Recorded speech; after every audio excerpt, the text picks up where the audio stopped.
Welcome, everyone from Canada and around the world to our discussion on China and Canada's Indo-Pacific strategy. My name is Jia Wang. I'm the Interim Director of the China Institute at the University of Alberta.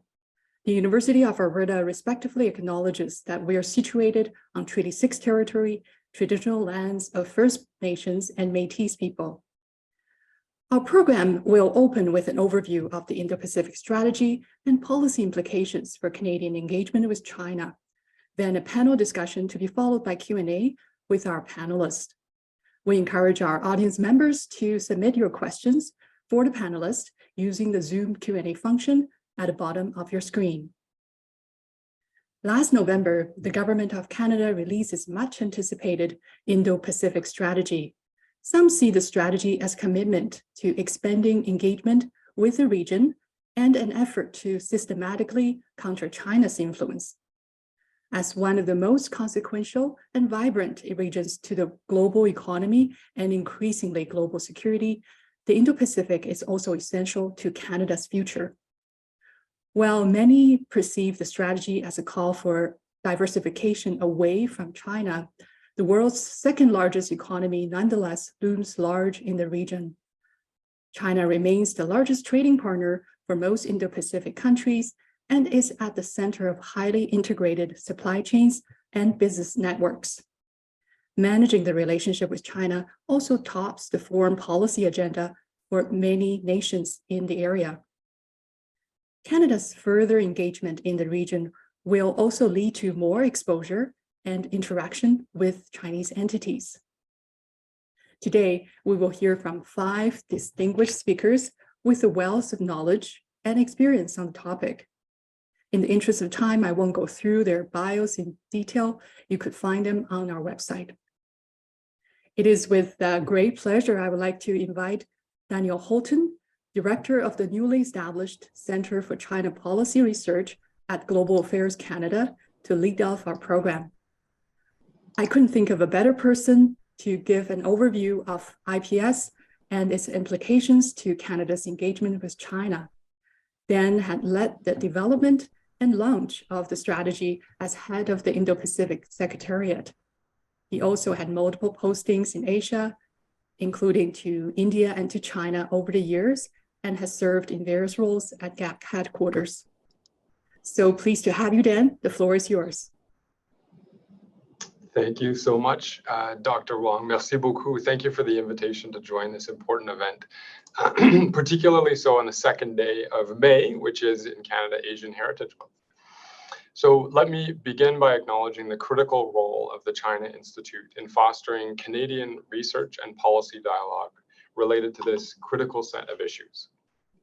In that spirit, sincere thanks to you, Dr. Wang, to Christine Park, and everyone else who contributed to convening today's event.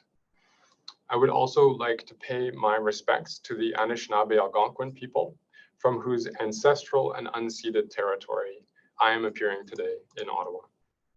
I use my remarks to offer a brief refresher on the Indo-Pacific strategy and outline China's place in that framework, including from the perspectives of diplomatic engagement, trade and investment, and innovation.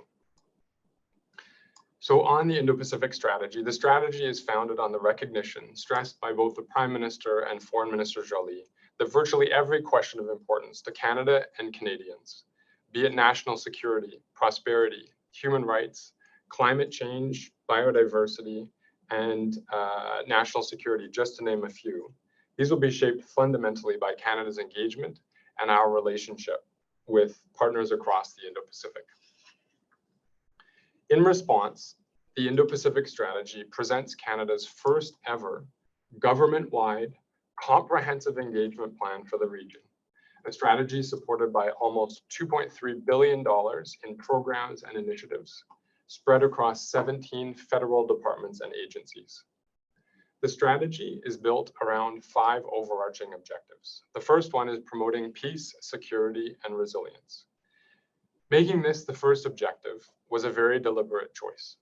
It reflects the fact that regional stability, or lack thereof, is driving regional calculations, and that stability is the foundation for the prosperity of the region.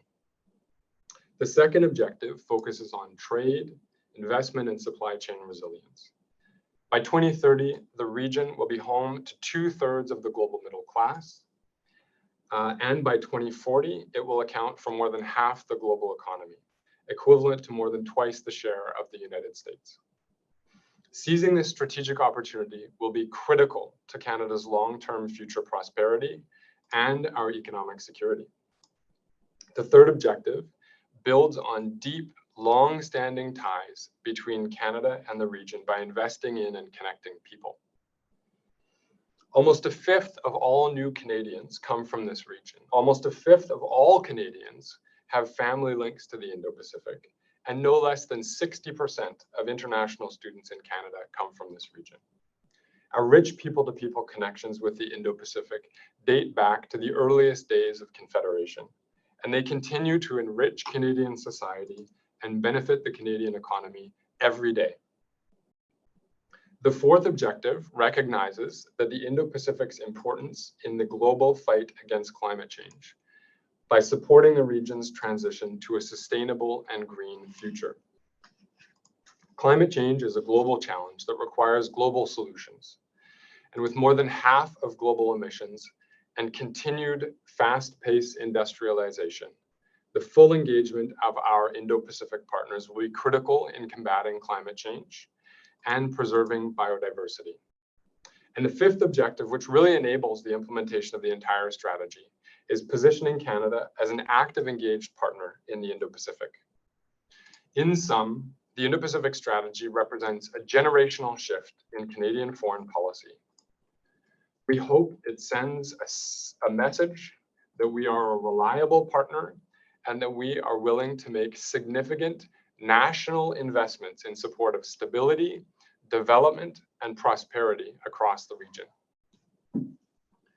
Turning specifically to the topic of the day, the Indo-Pacific strategy articulates our evolving framework for managing an increasingly global and impactful China. The strategy is descriptive in noting that, as was the case with other major geopolitical players before it, China's rise has been disruptive, not least as its growing economic might has impacted supply chains and driven economic growth globally. China has also at times chosen to pursue its national interests through behaviors that are disruptive to existing international laws and norms. In this sense, even as China has become more important to our global interests, it is in many ways more divergent in values. The Indo-Pacific strategy underscores that Canada will unapologetically defend our national interests and challenge China in areas of profound disagreement. At the same time, where China's interests converge with ours, we will cooperate to get things done. Likewise, the Indo-Pacific strategy recognizes that the Chinese economy continues to offer significant opportunities for Canadian firms and exporters. And it calls for a generational investment in China competencies across Canadian society and leads the way with new investments in government capacity. In terms of diplomatic and policy engagement, the Indo-Pacific strategy recognizes that old assumptions need to be replaced with a new assessment of China as a country that is more divergent in values, yet also more relevant to Canadian global interests. In pursuit of its economic and security interests, its advancement of unilateral maritime and territorial claims in the South China Sea and elsewhere, its conduct of foreign interference, and its use of various forms of coercion to achieve its policy objectives, not to mention human rights violations, are issues the international community cannot ignore. Canada succeeds when international law and norms apply equally to all countries, big and small. In this context, we reject the idea that certain countries can avoid their responsibilities and accountability to the international community by fashioning themselves as great powers with self-declared spheres of influence. We also reject the notion that there's a problem with international institutions and law derived from quote-unquote Western values. In fact, although China has greatly benefited from the rules-based international order to grow and to prosper, now that it is strong, it is actively seeking to reinterpret those rules to gain greater advantage. Like most nations in the Indo-Pacific, Canada is not a P5 member of the United Nations Security Council and expects all nations, especially the P5, to respect, uphold, and strengthen international law rather than to undermine it or bully others from a position of strength. Given this clear-eyed assessment of today's global China, our approach to engagement must be rooted fundamentally in Canadian values and priorities, and pursued with a relentless focus on Canada's national interests. This means moving forward with an approach that engages China as it is today, not as we hope it will become, and doing so with the Canadian interest rather than the interests of the broader Canada-China relationship as the primary lens. With this in mind, the Government of Canada is making major new whole-of-government investments related to China in the context of the Indo-Pacific strategy. From the perspective of Canadian policy coherence and research, Global Affairs Canada has recently established the Centre for China Policy Research, which I am pleased to help lead. Bilaterally, the Indo-Pacific strategy commits the federal government to a review of all bilateral mechanisms and structures currently in place with China, to ensure that they remain fit for purpose in light of today's China. Going forward, all new undertakings with China will be measured against a high standard. They'll be critically reviewed on their merits with a focus on Canada's values and interests, and clearly take into consideration potential risks.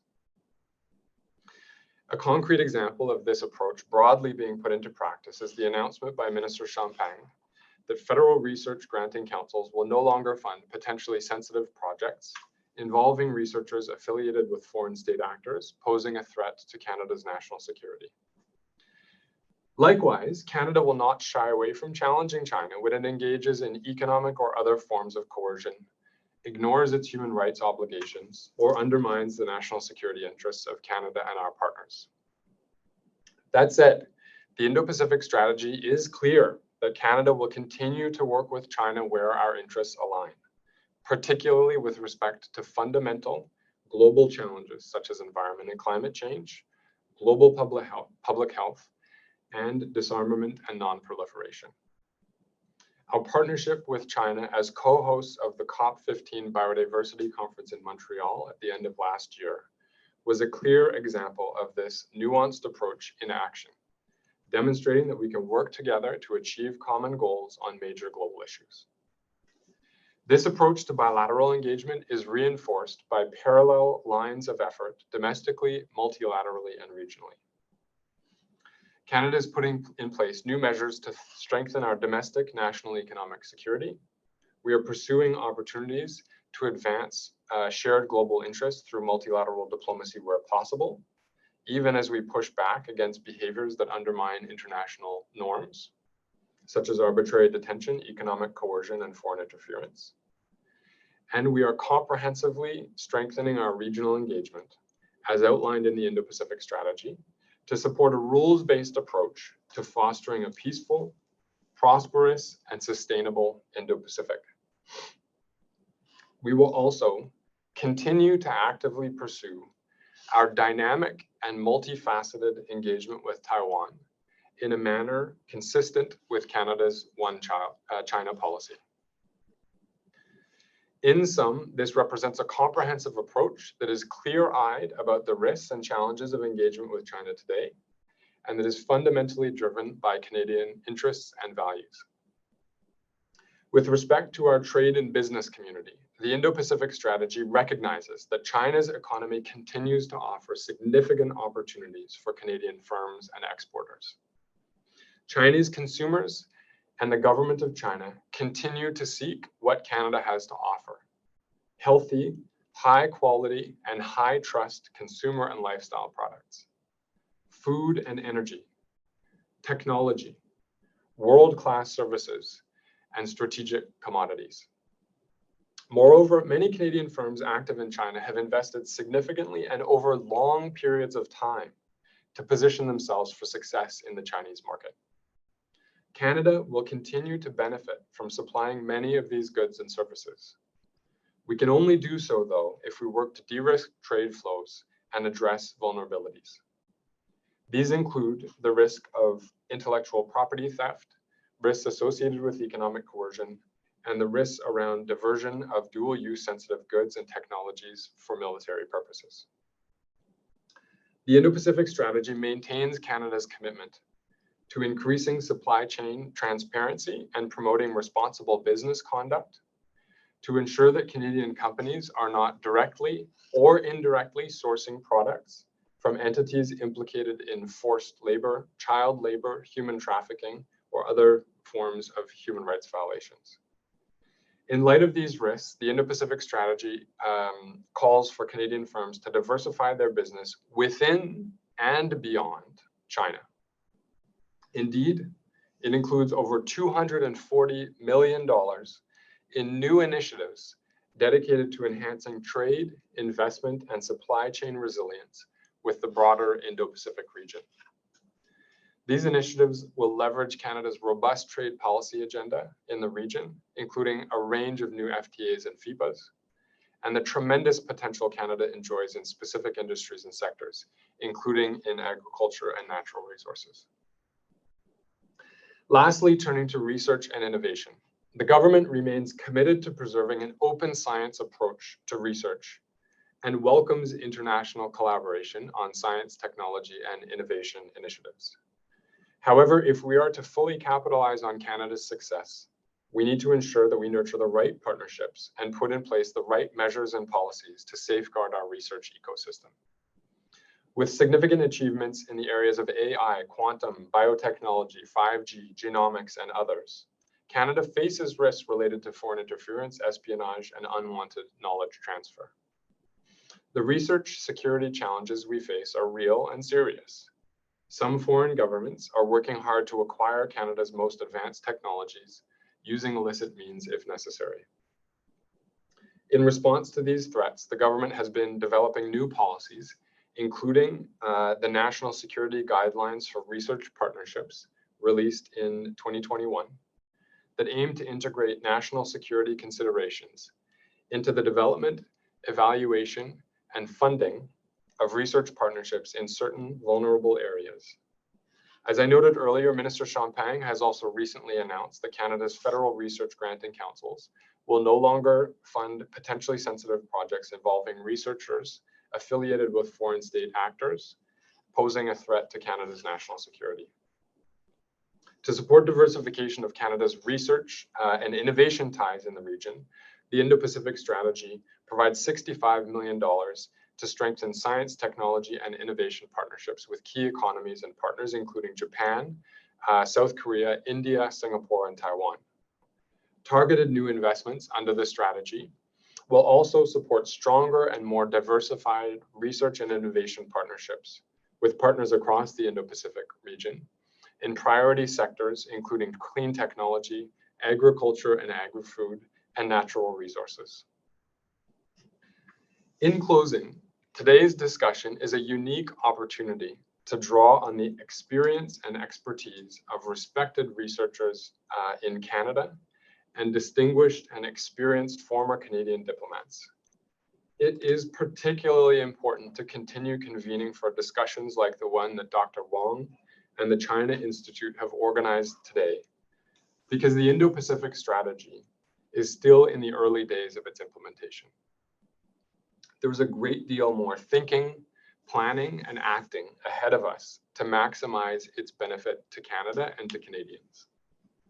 In this context, our approach to China, which is inseparable from our broader Indo-Pacific strategy, operates across the domestic, bilateral, regional, and multilateral spheres that I laid out.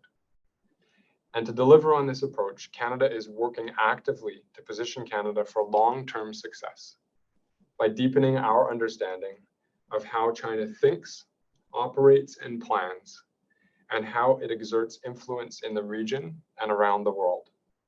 I very much look forward to a frank and open discussion today to hear your perspectives on how Canada can continue to refine and strengthen our approach to this critical region. Thank you.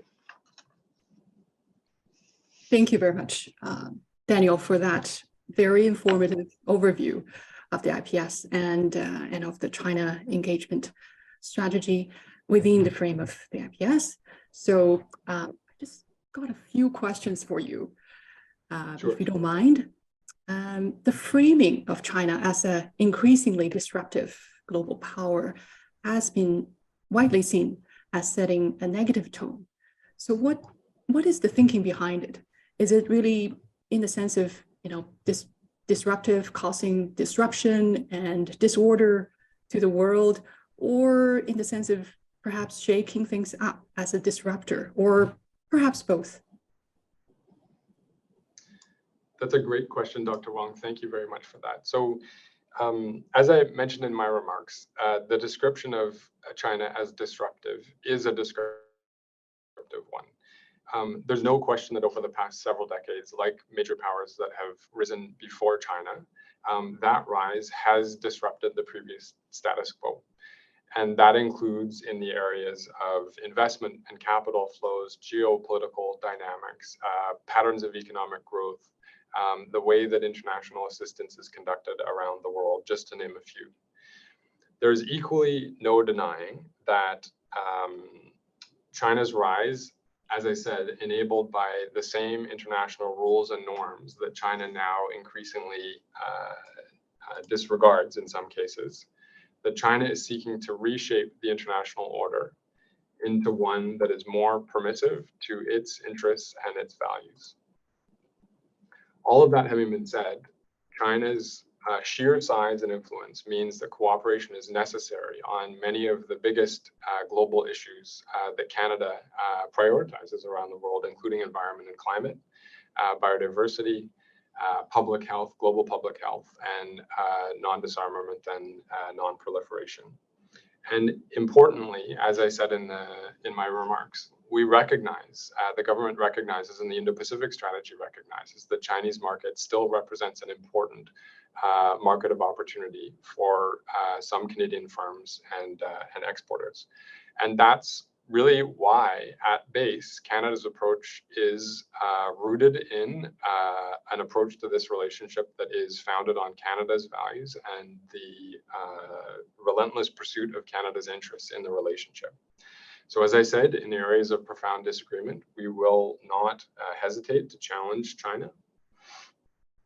But equally, the strategy makes clear that we will cooperate with China on those major global issues, as we did when we co-hosted COP15 last fall.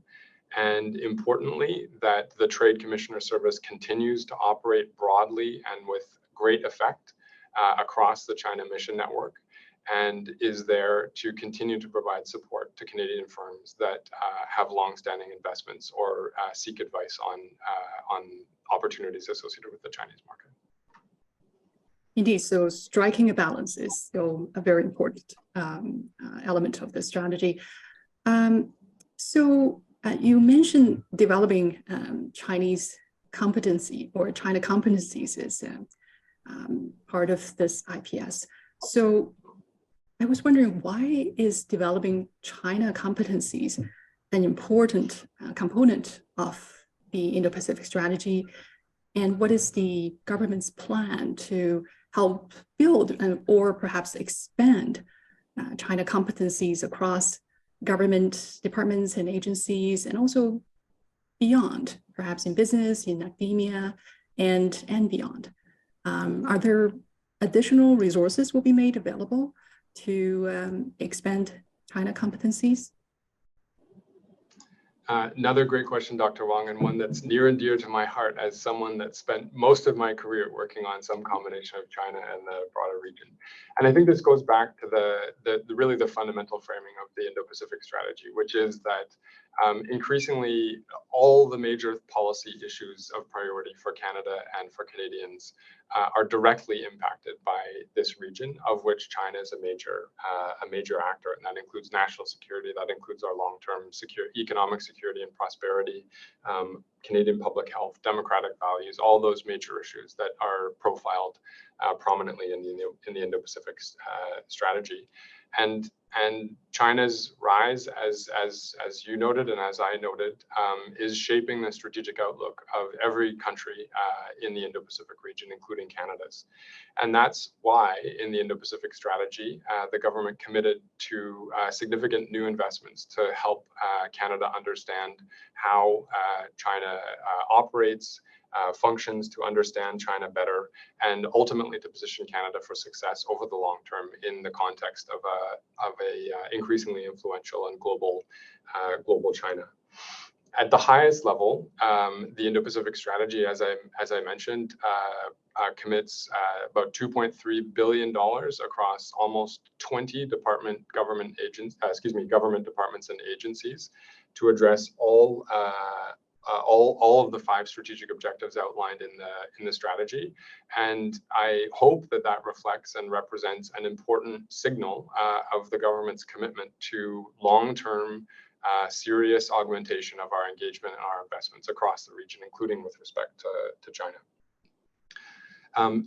In the context of those investments, that includes about $250 million to support trade, investment, and supply chain resilience, to foster long-term economic security and prosperity, including related to firms and businesses that are operating and seeking to diversify within and beyond China. And equally, well over 200 million, probably coming up on 250 million, to foster people-to-people ties, of which, as you mentioned, civil society, research sector, and academia certainly will feature as key partners in terms of delivering the funding associated with that component of the strategy. Minister Joly's also been clear that the government will continue to increase investments related to China, including through bolstering of our global mission network and our capacity in that platform to analyze and understand and both pursue the opportunities that China represents and confront the challenges that China represents. And so, this is a broad strategy and a multifaceted strategy that is, as I mentioned, still in the earliest months of its implementation. And I very much look forward to staying in touch with the China Institute, with the distinguished panelists on the discussion today, and valued partners in the audience in the months and years ahead to share more information as the various initiatives and funding components of the strategy continue to roll out. Well, thank you so much, Dan, for joining us today and providing the overview, but also to give more details on Canada's engagement strategy with China within the framework of the Indo-Pacific strategy. It has been highly informative. Thank you so much. Delighted. Thank you. Thank you. Now I'd like to turn to our panelists for their opening thoughts. First, it's my great pleasure to invite Phil Calvert, Senior Fellow at our China Institute. Phil has decades of experience in and extensive knowledge of the Indo-Pacific region. He had served as the Director General for North Asia in Global Affairs Canada, and also Ambassador to Thailand, Cambodia, and Laos. Phil had held 3 postings in Beijing, first in the 1980s, then the 90s, and lastly in the 2000s. So glad to have you join us from Italy today. Phil, over to you. Thanks, Jia. I think I've unmuted. So thanks to the CIOA for putting us on. Thanks to Dan for those extensive and in detailed opening comments that helped frame the discussion. Let me start off by saying I'm very happy to see this kind of plan come out of Global Affairs Canada and the government of Canada, because it's really been a long time since any foreign policy strategy of any kind was released. My worry is that these foreign policy strategies, there's a tremendous amount of work that goes into them. Then they tend to fade away after being announced and fade into the background especially with government changes. So I'm hoping this isn't the case with this one, that it can help guide thinking, that the money commitments are solid, that there will be more.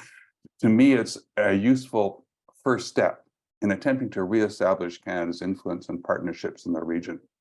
It's a step that should have been taken years earlier, but I think it also needs a roadmap. It needs markers, I don't see in this strategy sort of how we are going to assess and judge how successful it's been over the years. Perhaps you have that, of course, in your more detailed, strategic work that you do in-house. The strategy is really important. I think it's very important because it comes at a period of significant global change. The fracturing of the China-US relationship is having an impact on all of us. Of course, China's shifts in China's international behavior under President Xi Jinping, increasing climate disasters, conflict in Ukraine, uncertainty as to outcomes, Russia's future, the weaknesses in our whole global system that COVID showed us. And of course, as you mentioned, as Dan mentioned, the rules-based system itself was under more strain. It's not just from China, by the way. There are great powers, including the U.S., tend to have an impact on the WTO. We've seen, for example, in the world system. We've seen, for example, in the WTO, China's U.S.'s pressure on the dispute settlement system, which has been very difficult. But it is in our interest to support these systems. I believe also we have to invest in organizations outside the rules-based system, and that we haven't done enough of that. Organizations in which many Asian countries, particularly including China, like to engage. These are relationship-based organizations with non-binding commitments that may ultimately be the way the global order is evolving. But we have to be present at these at senior levels, at organizations like APEC, which we have tended to discount, I think, generally until very recently. I think we also have to recognize that we can't necessarily count on old alliances and assumptions. The Trump presidency demonstrated that. The Biden presidency also persists to give us, as Democrats often do, ongoing protectionist challenges. So we need more diverse and enduring international partnerships, and I'm hoping the IPS can help there. Turning to China, I mean, it's clear that China is a driver of this exercise, either directly or indirectly. We have, of course, the China relationship part of the strategy, I'm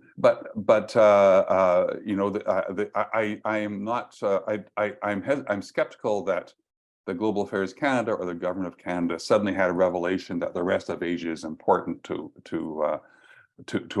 us, and that we have to really establish more stronger ties in Southeast Asia, Japan, and Korea, for example.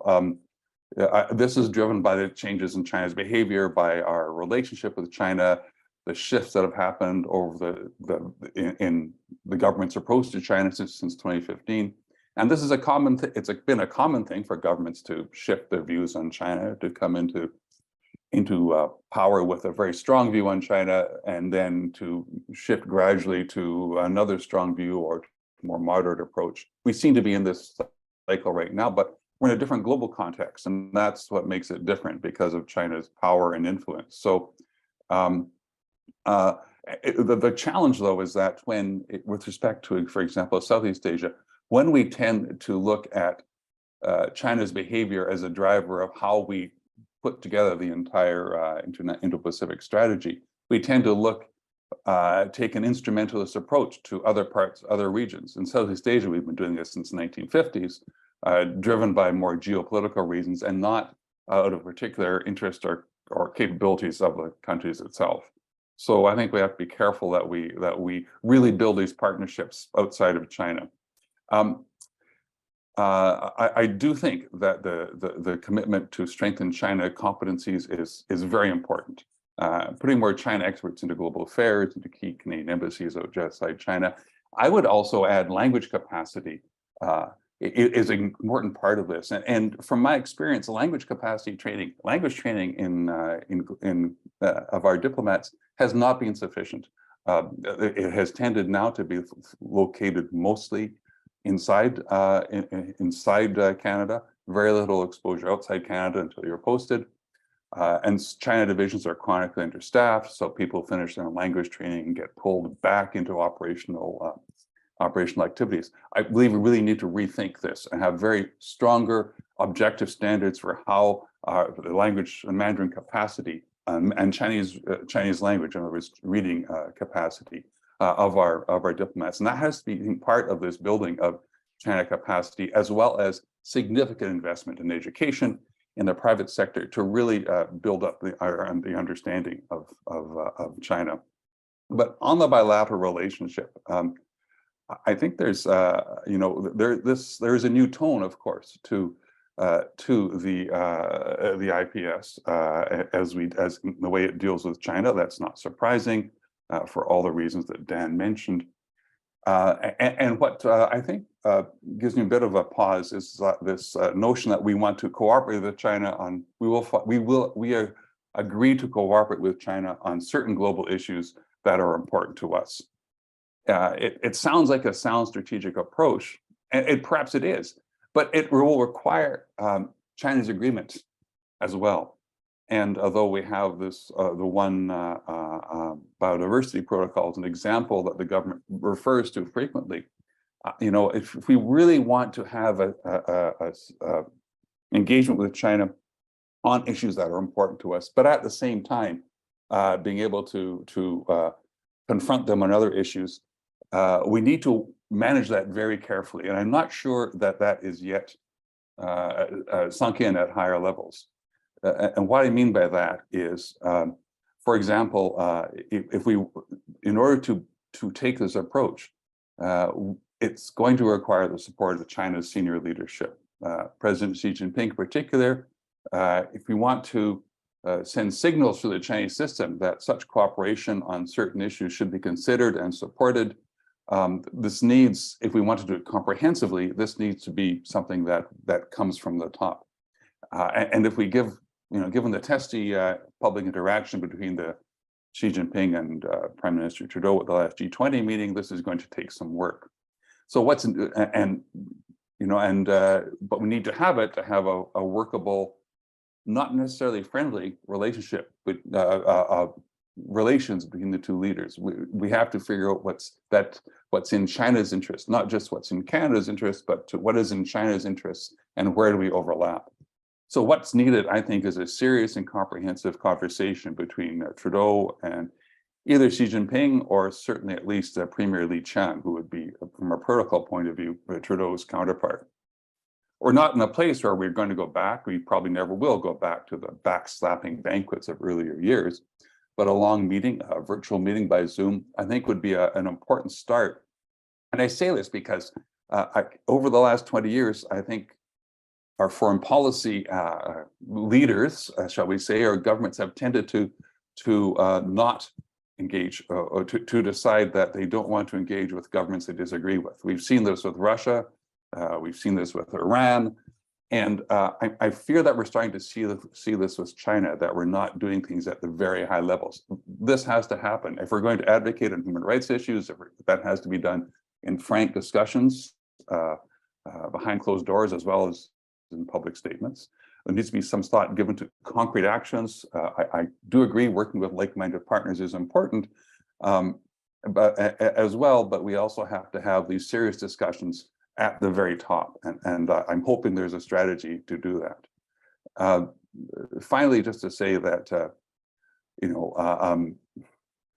there has been many times when we've announced how important the Indo-Pacific is to Canada, or the Asia-Pacific is to Canada, or Southeast Asia is to Canada. We say this a lot.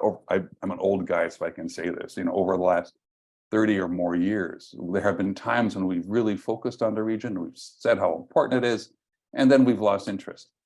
Certainly in Southeast Asia, that's particularly true.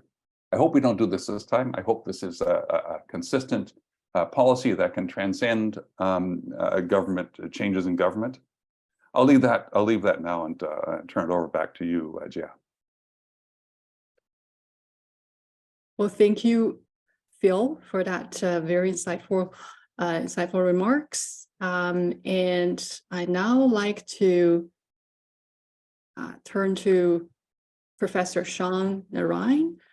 He's a professor of international relations at St. Thomas University His research is focused on institutions in the Asia-Pacific region, especially ASEAN, and Canadian foreign policy.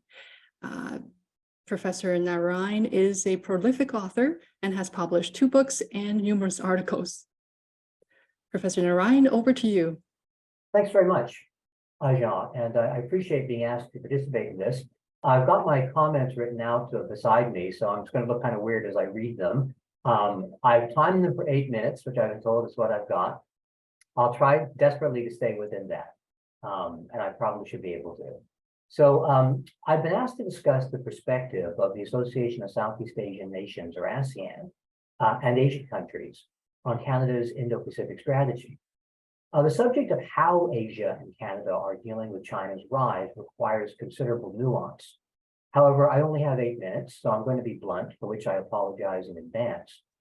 My comments are largely based on a paper I have coming out in an international journal entitled How Canada's Indo-Pacific Strategy Conflicts with ASEAN's Outlook on the Indo-Pacific. So I'm going to focus mostly on Southeast Asia, which is my area, particularly ASEAN's institution. I think that CIPS, Canada's Indo-Pacific Strategy, reflects a Canadian foreign policy towards China that is shaped by American perspectives and priorities. That outlook is fundamentally at odds with the interests of most states in Asia, particularly the Southeast Asian countries. They recognize that their continued prosperity is based on an open global economic system that avoids conflict between the US and China. Canada's interest is in preserving its unimpeded access to the US market, especially at a time when US protectionism and economic nationalism are threatening to undermine many American allies. So before going on to Southeast Asia, I will say a few words about Japan, South Korea, and Taiwan. To differing degrees, all of these entities are US military dependencies, so their freedom of movement is circumscribed. However, I think that there is a lot more going on in all of these than that simple analysis can capture. For example, the impact of the US Inflation Reduction Act is of considerable concern in South Korea, and Japan has never been as acquiescent to the US as it might appear.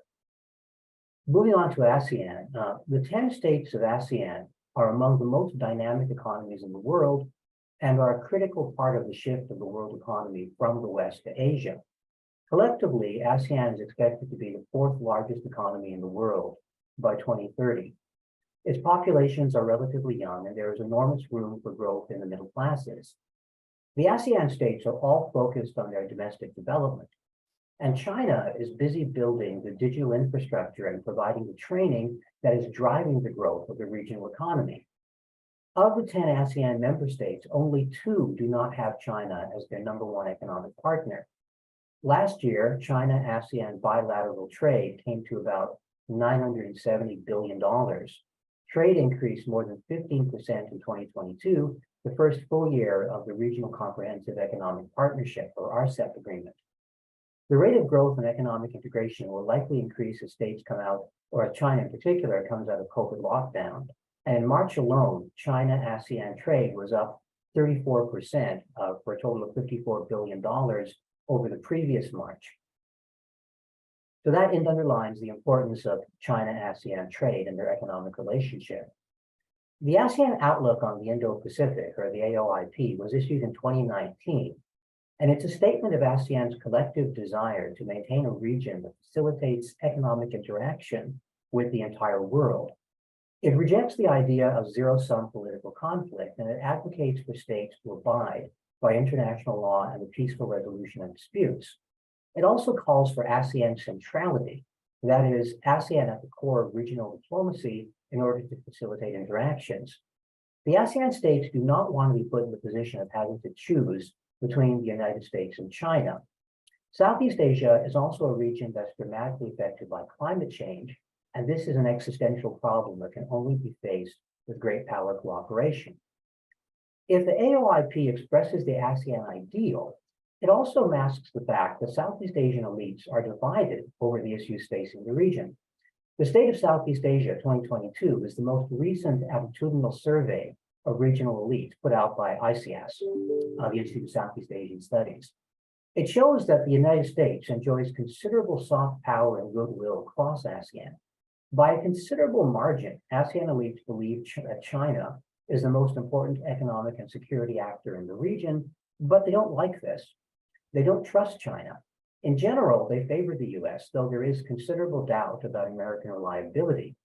The most recent survey shows that ASEAN elites trust the US to provide global leadership on free trade over China by a margin of 6 percentage points, 30 to 24.6%.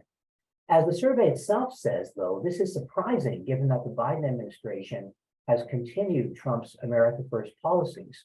And it'll be interesting to see how Southeast Asian elites react when this fact begins to sink in and what their response to this question will be in the 2023 survey.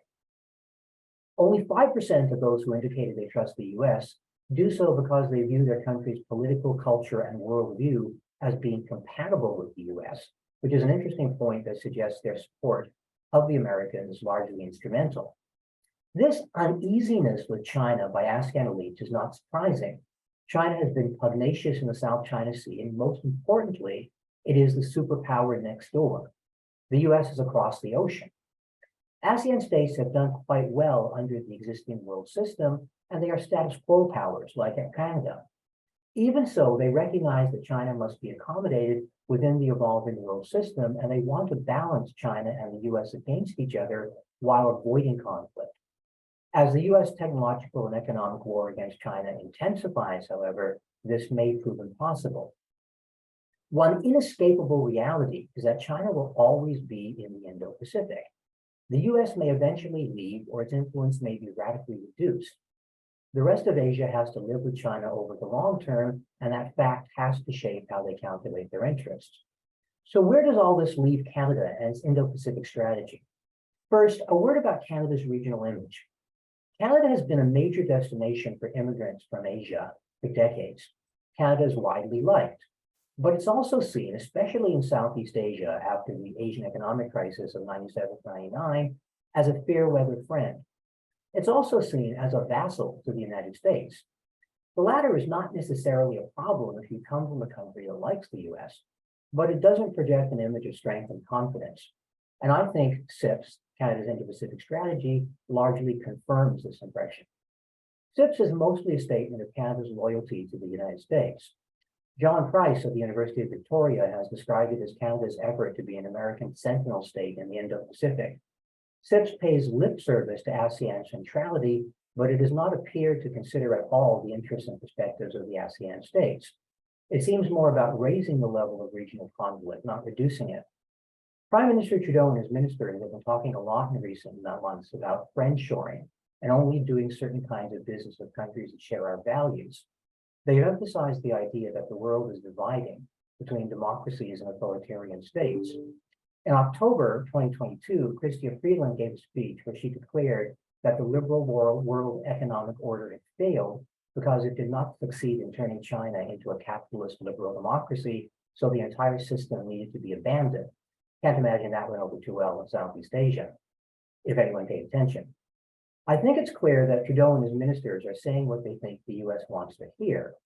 Their real motivations, keeping Canadian access to the US economy, is obvious and understandable. Even so, these ideas are divisive, and they also betray a very offensive Western arrogance that infuriates people in the global South. And by the way, when we're talking about things like violating international laws and norms and the so-called rules-based international order, we've got to be honest enough to recognize that no group of countries violates international law or the rules-based order more than the West does, led by the United States. China doesn't have any equivalent to the Iraq War, for example. So trying to take the moral high ground on this issue is really problematic. In the case of ASEAN, I'm wrapping up, by the way. In the case of ASEAN, about 6 of its 10 members are authoritarian or authoritarian adjacent. The 4 states that are democracies are institutionally fragile. 4 or 5 states haven't been counted. I know that efforts have already been made to fudge the criteria for the states that we deem acceptable. After all, the whole friendshoring strategy is really just about containing China, but the damage has been done. China's economic importance to most of Asia cannot be underestimated. Efforts to cripple China's economic development may have harmful ripple effects across the region and the world. If it is successful, the first countries to feel this will be China's Asian neighbors. So Canadian leaders need to think more carefully about the policies with which Canada will be associated. Thank you very much. Thank you so much, Professor Narayan, for your fairly comprehensive perspective from the ASEAN's countries angle. And now I would like to turn to Ron Hoffman, Vice President of Business Development at Six Ring Inc. Ron previously served Alberta as Senior Representative to Asia based in Hong Kong and as Interim CEO and then COO of Invest Alberta. Prior to that, Ron held various senior diplomatic roles and served Canada in 6 countries across 4 continents. Ron, over to you. Hey, Jawang, thank you for including me. I'm always impressed and pleased to be involved with the China Institute at the University of Alberta. I think for all the reasons we've been talking about, it's more important than ever that Canada has this asset. So I want to thank you and all of your colleagues. I'm also very pleased to see what Global Affairs is doing in terms of restructuring and setting up the Asia Policy Center. That's also long overdue, and I think Canada will benefit from that. So I think we're running a little bit behind, so I'll try to keep my comments fairly brief. I do want to say that this discussion is very important. I know that may be self-evident, but when we look at OECD assessments, I mean, Canada is a laggard in the OECD. We're one of the worst performing economies. Our structural issues suggest that we're going to continue to be a poor performer for many years to come.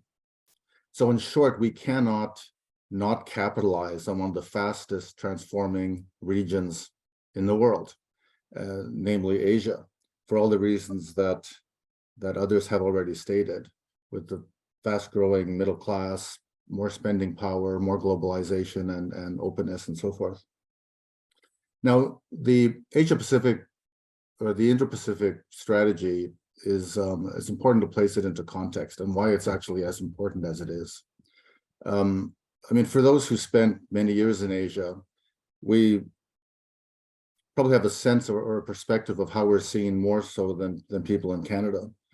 The reality is, as others have already said, we're seen as a fair weather friend by many in Asia. Our ministerial visits that have come over the decades have often come with the principal objective of trying to sell stuff to them. Our interest in some of the issues that our Asian countries raise, whether it's climate change effects, security issues, governance, and a range of other matters, we often haven't been particularly interested in listening to or supporting them. Asian countries are mystified by our inability to get energy to the region. And many have told me over the years that they just take that as a sign that we're really not interested in helping Asia broaden out their energy security challenges and interests. And that's going to hurt us for some time as we try to overcome the perception that we actually now care about the region. We, again, as Professor Narayan has said, we kind of show up inconsistently to regional meetings and regional multilateral gatherings. And you know, what concerns me a little bit with the Indo-Pacific strategy is we're harsh on China for all the reasons that we understand. And I think it's overdue in some respects. But we also gloss over some of the messiness of the rest of the region. I mean, so much of Southeast Asia in particular, these countries are not beacons of democracy, good governance, and human rights. And a concern that I have as we try to deepen relations and make them more consistent and more comprehensive is that we're going to get cold feet in these markets when things are messy or there are issues that affect our sensibilities. You know, there's a reason why Canada failed to get a seat in the UN Security Council twice in a row, and that's because many of the countries in the Asian region just didn't feel that we were committed enough to the region, that we have been inconsistent, that our rhetoric doesn't match our actions, and so forth. So for all these reasons, the Indo-Pacific strategy is very welcome. I think from a business perspective, what's important is that it is comprehensive. It looks like it's got resources behind it. The political level seems engaged, which is critical, and it hasn't always been. But it's also clear that launching a strategy is the easy part. Executing it is going to be the hard part. And this is a generational exercise. We have many years to catch up. We have a lot of work to do, and we have some structural challenges. I mean, one reason we're not as strong in Asia as we are is because we have, I mean, many of our companies are SMEs. The relatively small number of large companies we have many of them not shown a particular interest in Asia. So I think some of the steps that Daniel talked about, building literacy across the board in not only government, but post-secondaries, but society and business is going to be very important. I think looking at this as a generational challenge, there's so much more we can do bringing our young people to Asia, whether it's study programs, work programs, starting them early in life so that they can gain the insights, experience, and feel for the region early in their careers is going to be important. I think we've lost ground on that in the last 20, 30 years. Continuing to support and widen students coming to Canada to early in their lives before they go back to their regions, so they build an interest in who we are for the rest of their lives is going to be important. I think we've really struggled with student visas lately. It's always been a little bit of a weakness, but I think it's become a lot worse, and that's going to be something we're going to want to address. I think it's important for us. I mean, one I guess observation for the Indo-Pacific strategy is it's unclear whether some of the trade development work and objectives and goals and commitments that are talked about in the Indo-Pacific strategy, how much of that is going to be supported with resources for China. I think it's important that we try to decouple the political challenges we have, decouple or de-link some of our trade and economic interests from the geopolitical, human rights, security issues. And one way we can do that, and we've done this to some extent in the past, is capitalizing more on our chambers of commerce, the Asia-Pacific Foundation, other business associations to kind of take the lead on some of the business development work that we can do. It strikes me that one of our real opportunities is to better leverage provincial relationships. We have many provincial twinning agreements with Chinese provinces and Canadian provinces. These instruments actually do matter. They matter because it means the provinces and cities can actually leverage resources to action those relationships. And in my experience, the officials at the provincial and municipal level are often very keen to also disentangle themselves from some of the Chinese national policies and rhetoric. I've had so many meetings where people have started by highlighting some of the issues at the national level and quickly saying, but that's between our national governments, and they have those differences and they will deal with that. At our level, we can identify more areas where we can cooperate. And I think our provinces have now, many of them have pulled back on these relationships. COVID hasn't helped, but I think the tone set by both national governments has also prompted officials to pull back on some of their engagement in business missions and just overall contact. So I think there's a lot we can do in China to continue to capitalize on those areas of mutual interest in the trade, commercial, and to some extent policy areas of climate change that have already been mentioned. There's much more we can do in Southeast Asia, Japan, Korea, etc. And I think the Indo-Pacific strategy sends a very positive signal that it will be resourced to do so. But the details of how we're going to do that, I think, still have to be fleshed out to some extent. I think the business community is going to be very interested to see how that happens. But I also want to say, we can't only count on governments to sort out and deepen relations with Asia. The business community has to take some responsibility itself. If we are going to boost our economy going forward and strengthen it, Asia has to be part of it. And our business community can also show leadership at the senior level. And our smaller companies, as they grow, with increased literacy, awareness, and insight, will hopefully be able to be more present in the region, and I think capitalize on all the very conspicuous strengths we have that Daniel mentioned in natural resources, food, increasingly clean tech, innovation, post-secondary education. There's so much we have to offer. So I kind of enter this discussion on a positive note. We're underinvested and underaccomplished in Asia, but we have so much potential to do more. And I think we'll be able to do that if we have the right mindset and if we execute this over years with some patience and some competence. Thank you very much, Ron. Indeed, execution of the strategy is very important. We'll all be watching and hopefully supporting the implementation of the IPS. Now, with great pleasure, I would like to invite my mentor and dear friend, Gordon Holden, Director Emeritus of the China Institute, and also adjunct professor of Alberta School of Business. Prior to joining the CIUA, Gordon served as the Director General for North Asia in Global Affairs Canada, and also had multiple postings in the Greater China region. Gordon has focused on China for more than 3.5 decades through his esteemed career, first as a diplomat and later an academic and foreign policy thought leader. Gordon, the floor is yours. Thank you very much. Ja, I wish that there was a direct correlation between time spent on an issue and understanding or insights. Unfortunately, that's not the case. But I'm going to respond to each of the speakers very briefly with my 8 minutes. And first to Daniel Holden, whose new position, creation of that new position and focus on the policy dimensions and outreach to Canadians and Canadian thinkers on Asia, that is extremely important and welcome.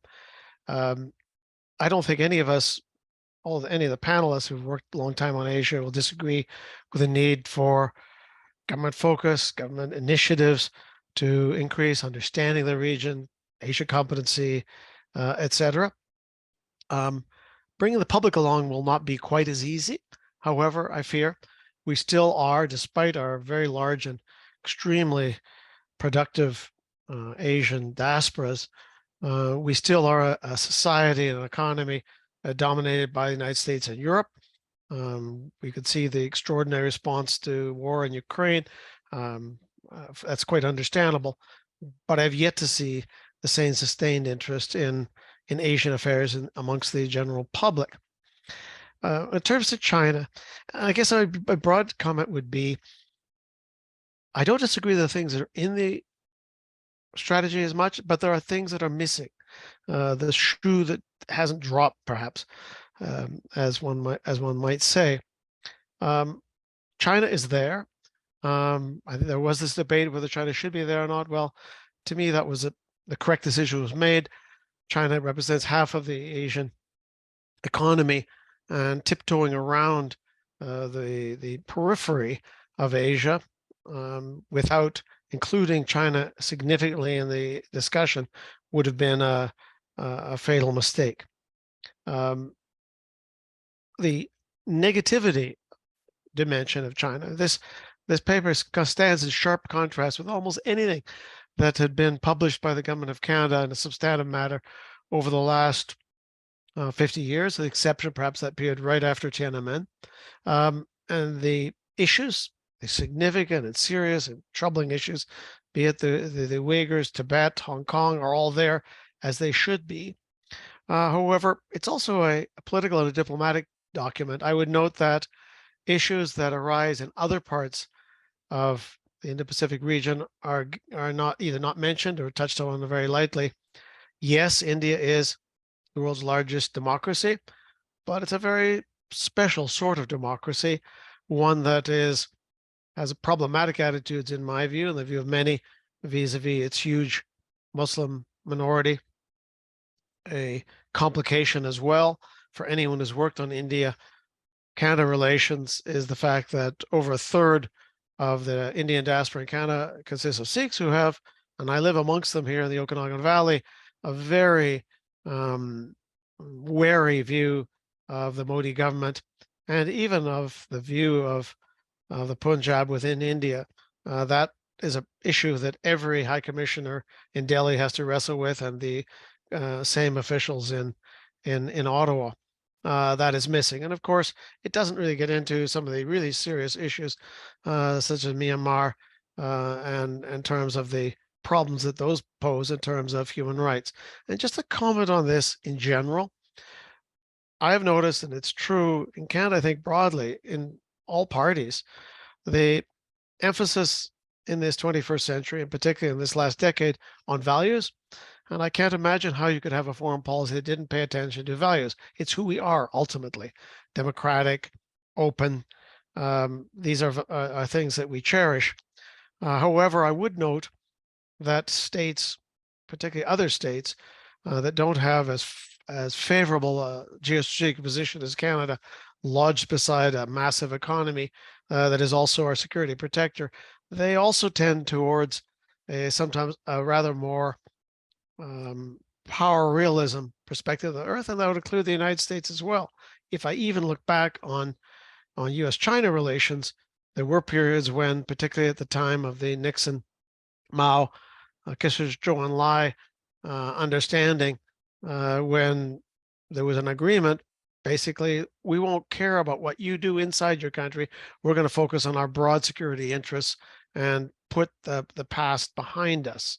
That I'm not suggesting that's how Canada ought to write its foreign policy, but this document is very much, just a considerable extent, especially when it comes to China, a values issue. One of the problems, and I think it was hinted at by Professor Nareen, is the views of Asians towards Canada are not a perfect reflection of our views towards them. There are, I think you could argue, concentric circles of wariness regarding China, which would include Canada, certainly now, United States. I think you can put Japan, Australia handily in that category, India partially, but there are a host of others that have had to come to terms with the reality of their position. And as Professor Nareen suggested, for example, ASEAN, 9 of the 10 have China as their major trading partner. And while one of the thrusts of the document is trying to get Canadian businesses to pay more attention to the parts of Asia, or the Indo-Pacific, if you wish, that other than China, the reality is that, again, because of that trade interdependence between China and much of the rest of Asia, most of Asia, Canadian business people are going to encounter large Chinese firms, Chinese-built infrastructure, Chinese supply chains that extend from China into Asia and beyond. Asia remains the largest FDI focus, trade investment focus for Chinese state and private firms. And if you're going to do business in Bangkok, as Ron Hoffman well knows, or in Jakarta, you're going to, if you're a large company, going to be dealing with Chinese firms. So there is that you can run, but you can't hide from that reality of China in the 21st century. Just a couple of things. This is more a personal thing. I think Taiwan, for good reasons, perhaps bilateral reasons, was not focused. But I do have a concern on the security side. Yes, it is fine to build another frigate. In the details of put another frigate on the West Coast. That'll take us maybe 5 years. In that time frame, China will put 100 vessels in the water. They're building naval vessels faster than anyone else. Maybe a little bit more detail there about the reality of the challenges that we face. And I would have even included, and this may be too broad for the strategy, a little bit of concern about the risks to our country if we should face a US-China war, to which we would be immediately drawn into without the slightest doubt. My first part of my career dealt with the Cold War, and we managed to limp through that war without the catastrophic results that were always there as a possibility. And there were a few close calls. The Cuban Missile Crisis wasn't the only one. I think that there has to be, on the security side, and I don't see that in the security side of the document, some concern about the implications if security breaks down sharply, and particularly the security reality between the US and China.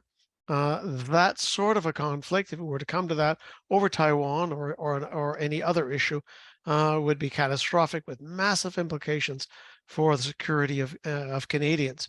I speak as a man who has not just children but grandchildren, and I think that ought to have been glanced at. Yes, we are powerfully influenced by the United States, but we are an independent country, and I think that we ought to make some references to some of the broader dangers that we face as a nation in the vis-a-vis Asia in the 21st century.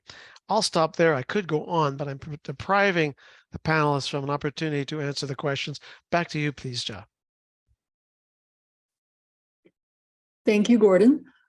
So now I would just like to invite our panelists to join me, and we will answer some questions from our audience members. So, I mean, indeed, this IPS is a very comprehensive strategy, and as many of our panelists mentioned, there is a enhanced emphasis, I guess, on the security side of things and also on value, heavily on the value side of things. So there's a question about this, the idea of de-risking. We hear it from European countries, European EU leaders. We hear it in Canada. So from your reading of the IPS, how would it be assessed and mitigated, especially given the scope of this strategy and the governmental departments and private entities involved and affected? Is it really part of the macro frame for the entire Canada-China relationship, or is it more specific to economic technology aspects as to de-risk from China? I wondered if perhaps Phil, would you have something insights into this question? You know, I don't like the term de-risking. I think it's kind of gobbledygook for just being realistic and cautious and strategic in how you manage things. You can't de-risk. You cannot de-risk life, but you certainly cannot de-risk international activity. If you're going to engage with China in technology, then you have to be aware of what the risks are with respect to you know, some military versus dual use technologies, etc. If you're going to be engaging in trade with China, then you have to understand the risks of doing business there. So, you know, I don't think it's a particularly useful term. I think there are better ways to approach it, and you know, risk involves our entire international engagement involves risks of some sort. You know, beyond that, I would like to add that Gordon mentioned something's missing from this strategy. I was surprised not to see anything on international health and contagious diseases, given what we've been through in the last 3 years. Canada used to have a regular ministerial dialogue on health issues under the Conservative government, in fact, that happened every year, and we dealt with infectious diseases. We dealt with chronic diseases as well, and that seems to have faded away. But given what's happened, our experience, and given the importance of the whole region with respect to infectious disease and the importance of infectious disease management, it's quite a glaring gap in the strategy. So Wong, one area of de-risking, and I agree that the terminology is awkward, but I mean, one reality we have is the reality that China has learned to weaponize trade with Canada.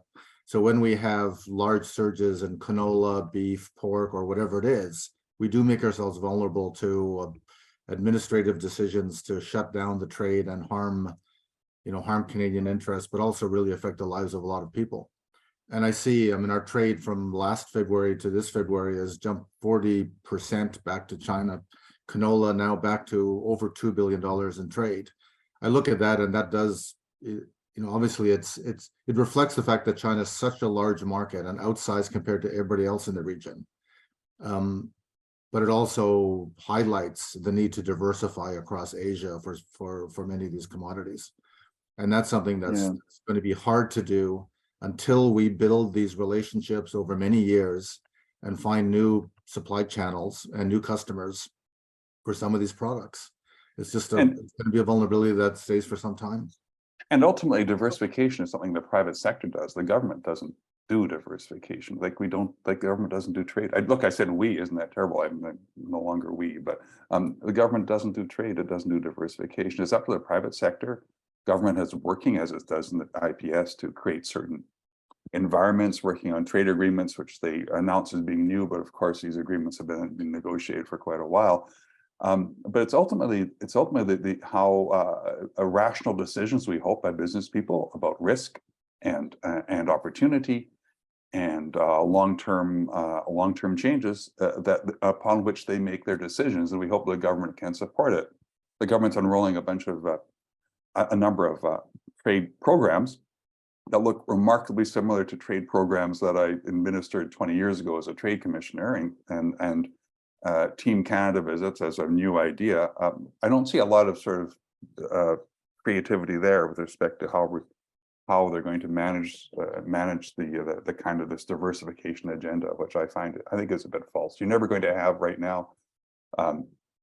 Southeast Asia, including Vietnam, are not capable of having kind of sophisticated supply chains that exist in China right now. They will be. I think Vietnam will be, but not now. So it's not something that's going to happen overnight, even if the government wants it to. Since we're already on this topic of expanding our business in the region, perhaps let's go with this question. Maybe for you, Ron, how would you interpret implications or maybe the key takeaways from IPS for Canadian business interested in engaging in the region?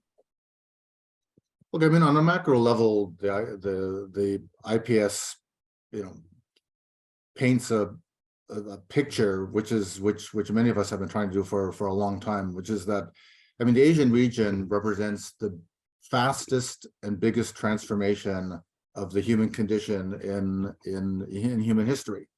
I mean, for those of us who were there 35 years ago to today, I mean, it's nothing less than breathtaking. The urbanization, the middle class, the infrastructure, and so forth. And many Canadians don't see it, or they just haven't been exposed to it and don't understand it. And you got to be kind of on the ground to actually appreciate that. So I think at that very high level, the IPS has been very helpful. But I go back to the question of what we can do about it effectively over time, and it is going to take time. I mean, I like the emphasis on literacy, but that only takes us so far. We have to get Canadians into the region, young people studying there more, small businesses on missions, companies supported through programming to perhaps set up a company presence in the region. None of our programming supports that. So I agree with Phil. None of our trade programming has really shown a lot of innovation for the last 30 years. And I think there's a lot more we can do. And we can leverage so many of our other organizations. When I came to work for Alberta in Asia, I mean, the great work that organizations like Edmonton Global has been doing in Calgary Economic Development, and the Canada West Foundation and the Asia-Pacific Foundation more recently has really stepped up. These organizations can lead in so many ways, but they're tight budget organizations. And I think with more resources kind of shared among these organizations that can lead on some of that, we can do a lot more. So the execution, there's a lot of work to be done, but I think we have some of the instruments and assets to be able to do that. If we're clever about it, use the resources intelligently. Thank you, Ron. So here's a question perhaps for Professor Narayan. How can we educate our political leaders and the general public to move away from their condescending attitudes towards Asia, especially China? Oh, that's a really good question. And I do not know the answer, but I will say that one of the things that does concern me is that and I think Gordon sort of hinted at this, for decades now, our primary source of immigration has been from Asia. Canada is a very increasingly Asian ethnic country. And yet this doesn't seem to be reflected in how we think about ourselves, certainly not at the elite level, not at the policymaking level. Again, as Gordon mentioned, the focus on Europe from a strategic point of view. Well, there are ethnic ties, obviously, but economically, we do much more trade with Asia. So and we have for a long time. So why isn't there more of that reflection? To kind of answer the question, I do think that as more people of Asian ethnicity get involved in Canadian politics and Canadian society, that will have a natural effect of making it more difficult to stereotype people or see them in a very black and white sort of way, a very Manichaean kind of way. But I do find that the present situation we have now, where people of Chinese ethnicity are being subjected, I think, to significant suspicion and problematic examination, raises that question of how will the people of Chinese ethnicity in Canada respond to this? Will they double down and say, no, we are Canadians, we have the right to state, to be politically active, to be seen in the society? Or will they feel that they are so marginalized and so viewed with such suspicion that they will retreat and they will say, okay, it's better to keep down and not get involved in Canadian politics and Canadian culture beyond a very slightly circumscribed area. And so I think this is something that will happen over time as the country changes, and it is changing, but everything about us right now is still very oriented towards the transatlantic world. And I just don't see that changing anytime soon. Thank you, Professor Narayan. And Gordon, would you like to jump in on this one as well? Well, I think Professor Narayan is correct that time will be of an assistance in that regard. But the bulk of the population of Canada lives in the east, at least perceived from where I'm in the west. Their interactions, it's costly to go to Asia. I just came back from Asia, ridiculously high ticket costs. The tyranny of distance plays a major role, and I would agree that this is going to take a lot of time. And of course, when we speak of Asian Canadians, this is a very diverse group. Even the Chinese Canadian group, or Canadians of Chinese heritage, which I'm most familiar with, is remarkably diverse, including Taiwanese, people who came as refugees from China, people who came more recently with high skills and are working universities, and a range of others. Some have been here for over 100 years building the railways, etc. So it's tricky to characterize their views will be this or that. It's going to be a full range of opinion, but that knowledge level will help. Whether or not they agree or come to the same conclusions, Asia will loom larger. And I think there's a lag factor as well in the economy. The document, I think, the strategy points out quite clearly the rising role of Asia in the global economy. I think there's a lag factor before that settles, becomes part of our daily reality. Our stores are full of Chinese goods, for example, but and we do more trade with Asia, but we're still so focused in the United States. I mean, yes, China's our number 2 trade destination, but it's almost a rounding error. I'm feeling from the view of the document, of the strategy, that's probably an advantage. I mean, would we like to be 40% dependent on the Chinese market like Australia? Quite frankly, there may be even some advantages, I suppose, of being so dependent. But if you look at trade diversification, which has been a goal for multiple governments in Canada, where would you look? Asia for sure, but probably number 1, China. And that's, again, not somewhere that the government wants to go, and not somewhere the public wants us to go. Over. Thank you, Gordon. Here's a question about the post-secondary sector. So maybe I'll direct that to you as well, Gordon, and also Professor Narayan, and feel free to jump in here, and other panelists. So what would be your advice to the post-secondary education institutions in engaging with China under the new IPS, particularly in student mobility, in joint research, in student recruitment, and academic collaborations? Well, such a big topic. I'll be very brief and turn back to Professor Nareen, who's probably had longer experience. I've just completed a study for the government of Alberta, a confidential study on how to manage Alberta's academic linkages with China. There are complexities, and certainly, and as intimated by Daniel Horton at the beginning, Canada needs to and will pay more attention, must pay more attention to research security in sensitive areas. But I do worry that collaboration with China will be put entirely in that category. When I was called on the U.S. State Department late last year on the issue of academic security, the surprising response to me from State Department was promote but protect. In other words, there still is, at least in government in the United States, a desire to keep China open to ideas from the outside world, and including from the United States, while protecting intellectual property, et cetera. And I think there is still a minor but important role for Canada to do that as well. Those, by now, hundreds of thousands of Chinese return to China with Canadian educations. I'd like to think that that's going to have some leavening effect. Yes, Xi Jinping is a tough guy.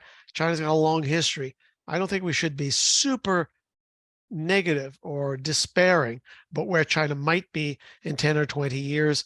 China is not immutable. It will change. Academic contacts are part of that. They are now making more inventions by far and developments that is happening in Canada. We need to learn from them while protecting our own academic integrity. Over to Professor Nareen, please. Yeah, well, I don't have too much to say on this, so I always say that and then end up saying a lot. I think I would just say that if I were a Chinese student right now, I'd be very reluctant to come to Canada and the United States. I read the other day where 61% of researchers of Chinese descent in the United States are considering going back to China. So the atmosphere is not good. So at this point, I think that we have to be more welcoming to people of Chinese background. That means just basically getting our foreign policy to be a little bit less confrontational. And this goes both ways. I would say as well, though, that to speak a little bit to Gordon's point, we can learn a lot from China. And I say that not just in terms of, scientifically, et cetera, et cetera. The Chinese are proceeding and have advanced, they are a totally different culture, a totally different society, totally different historical circumstances. One of the complaints I have about the way the West views countries like China is we sanitize our own history when it comes to looking at how we've gotten where we are. And we have to be able to look more honestly at what we've done to get where we are. And at the same time, that may make us approach the rest of the world with a little bit more wisdom and a little bit more, be a little bit more humble about it. I don't think China has too much to learn from us. I don't think we necessarily have too much to teach them, even politically. Thank you. Sorry. In the interest of time, perhaps I would just quickly ask one final question, and maybe we can do a bit of a rapid fire answer from our panelists.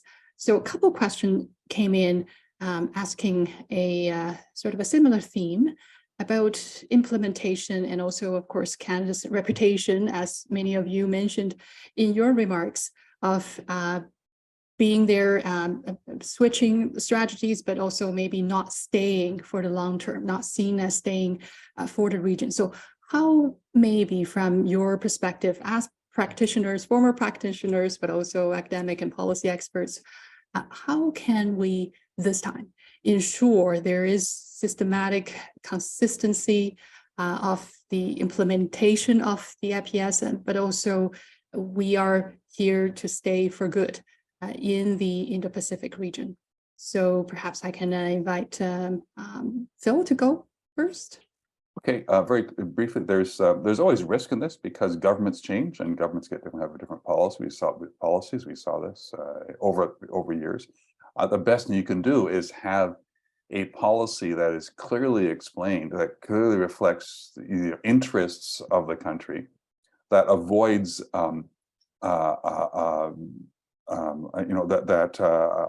doesn't avoid controversy, but it clearly justifies every aspect of what it's doing.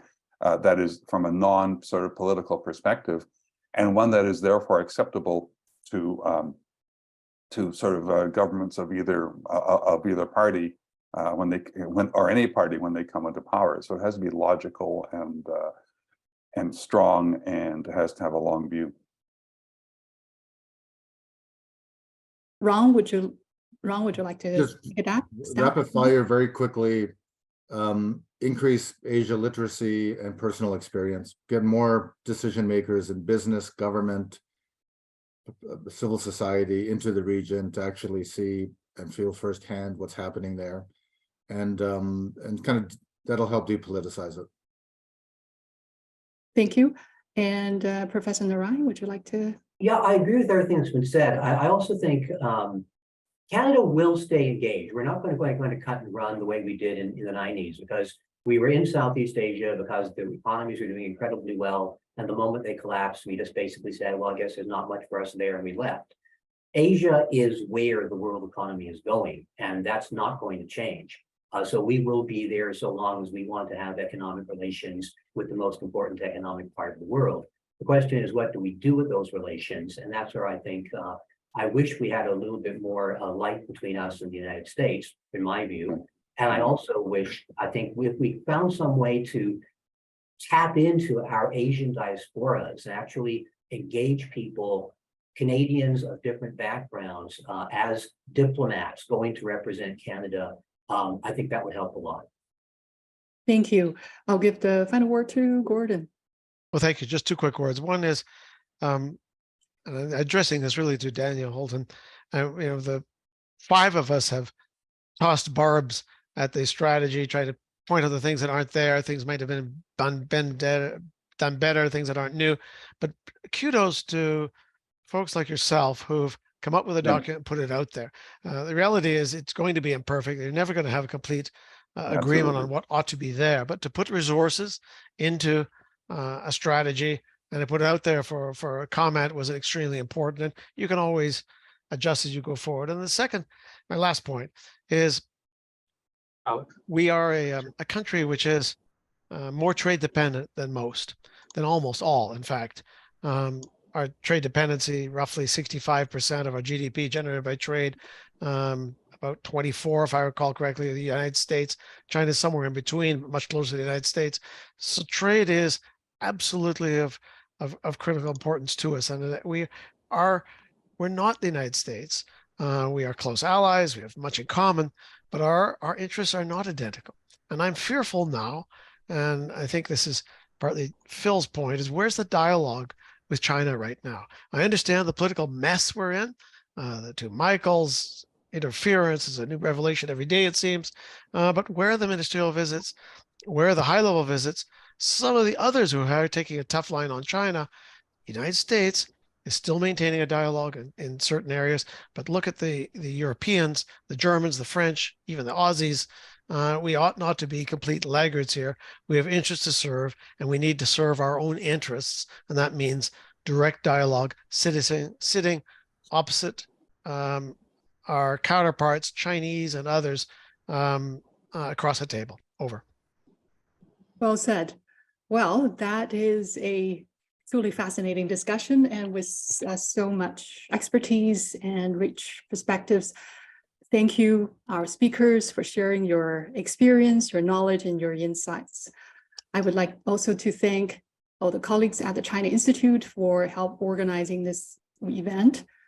We will host a virtual event to launch our Institute's survey report of Chinese citizens' global perception on May the 24th. So please stay tuned for more details. Finally, a big thanks to all the audience members for your participation and for your thoughtful questions. Enjoy the rest of your day. Thank you. Bye, everyone. Thank you, John. Thank you.